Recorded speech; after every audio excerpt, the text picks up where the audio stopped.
Hey guys, I'm back. I actually have a couple of videos I'm going to upload, so this is just one of a couple.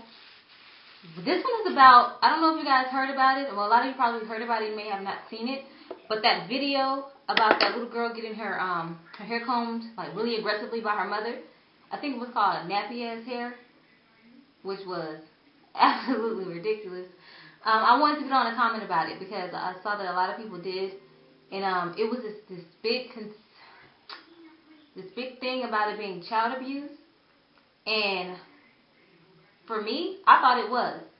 For the simple fact that the mother was verbally abusing and physically scarring that little girl by brushing her hair and raking that comb through her hair all dry. And she, you know what though, I noticed, when you go back and watch the video, which was really hard to do. And I'm not going to post the link to where you can see it because y'all don't need to see it. Y'all don't want to see it. Just know it was really bad, and hopefully the situation was rectified or taken care of, or somebody got counseling or something, because that was just ridiculous. And it really upset me because that little girl had to be like no older than 6 years old. And I understand the mother's frustrations as far as like combing a child's hair, but I have a 2-year-old. And it is a struggle to comb his hair. And he's 2 years old. So he's not going to sit still. He's not going to sit there and be quiet.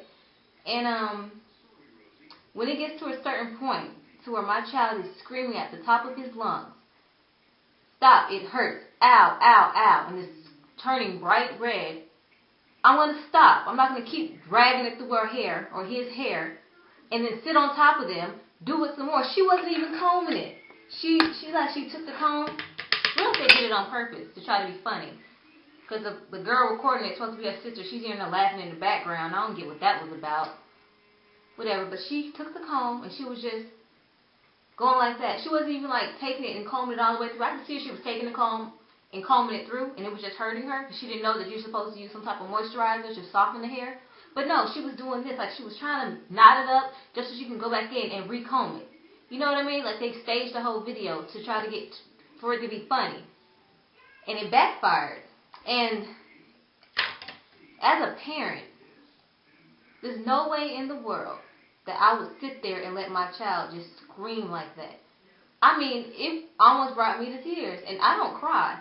And it was me being pregnant, you know, I'm all extra emotional, but that was really disturbing to see. And she was a cute little girl. Like, if it hurt her that bad, or like if that was my child, he really would have went around with his hair half done.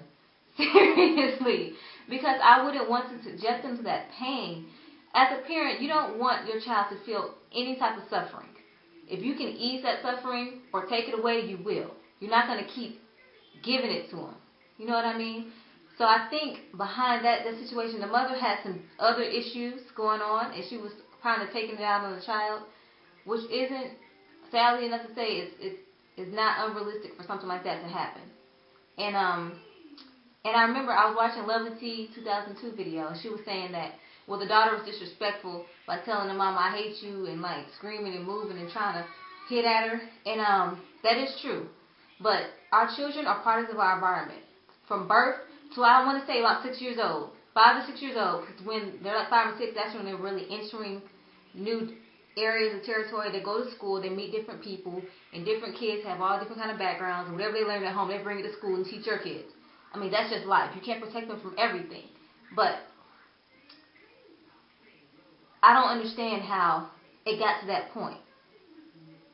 A child's just not going to up and start flipping out on you if it hasn't been some type of something going on. I want to be careful what I'm saying as far as my words. I want to be direct because I don't know these people. I don't know the situation. But looking at it, it looked like the little girl had been physically and verbally abused. That's why she was reacting and retaliating to try to protect herself from this person. You know what I mean?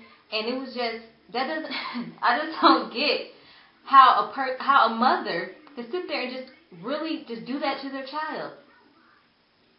I don't understand. I don't comprehend that.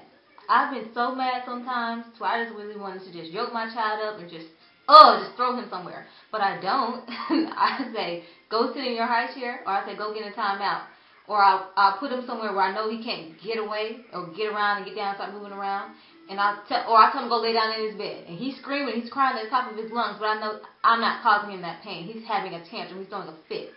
You know what I mean? Because I'm punishing him for acting out. And sometimes I just can't deal with it. So I say, go lay down in your bed, and he's gonna cry, he's gonna act the fool, but I do that so I won't get overextended, over whatever, enraged, and just go off on him. You know what I mean? As a parent, you have to learn restraint and control, and it's hard because we're human. Nobody's perfect. Trust me. But you just don't want to hurt your children. I just can't imagine somebody wanting to do that too. And that was a beautiful little girl. All children are beautiful. They're precious. They're gifts. And there's so many people in the world who can't have children. And when I see that people just abuse them like that just to do it, that was just out of anger and frustration. And some other things. Not about her having to do her child's hair that day, but something that has been building up inside her, something that's probably in her spirit that she just cannot get out, that she's just a really angry person. You know what I mean? And it just upset me. It really upset me a lot. I just almost cried. And I don't get it. Like, even with my son, when I always detangle his hair in the shower, and I put it in 4 big plaits and let it air dry. So after that, when it's air dried, I might lightly blow dry it, or I might just kind of like pick it out, but it's already detangled, so it's not no struggle. It's a little bit of a struggle, but anyways. But when I'm doing that with the conditioner in his hair, sometimes he'll still go, ouch, ouch, mama, ouch, ouch. Okay, and I say, okay, I'm sorry, let me try it a different way. Or we'll wait, and I'll let him play with his toys or something, and I'll come back to it and recomb his hair. And it might take me he might be in the tub, we'll get 30 minutes, but we're going to get that done that night. You know what I mean? I'm not going to just force it on him, just upset him, and basically traumatize him behind his hair. And that's how little black children, little black girls specifically, biracial, mixed, whatever you have. If you have black in you, to me, you're considered black. Call it what you want. You mix whatever, but to me, you're black. Any type of that in you, you know, you have this, we have this stigma. I'm not going to say you. We have the stigma that our hair isn't pretty. Our hair is unmanageable. And it's not. And I can see how we could think that when we have mothers, aunts, or sisters who treat our hair like this at a very young age and tell us that you have nappy ass hair. I need to comb your hair so you can look like somebody. You know what I mean? Like, what is that about? What is that saying about us? We're not pretty because we have afro textured hair. Our hair is curly and coily. I'm ugly because my hair looks like this? Are you serious? It's just so hard. It's so hard. We have so many things to overcome as women in general. Because not even just black women have curly hair. There's Russian women, Irish, Indian, Mexican, Cuban. They wear their hair. Like, even you see them straightening their hair because they don't want to wear it curly. Well, me specifically, I know a couple of women who do that. And it's like, well, I don't want my hair curly. I was in a hair store one day, and this Mexican lady went in and bought a relaxer. And I said, are you buying a relaxer? She didn't speak English that well, so her friend had to tell me what she was saying. I said, she's buying a relaxer? I said, why? She said, because her hair too curly. She wanted it straight. And I'm like, I'm thinking to myself, she don't even want a relaxer? What is wrong with you? You're going to burn your hair off. She probably don't even know what to do with a relaxer.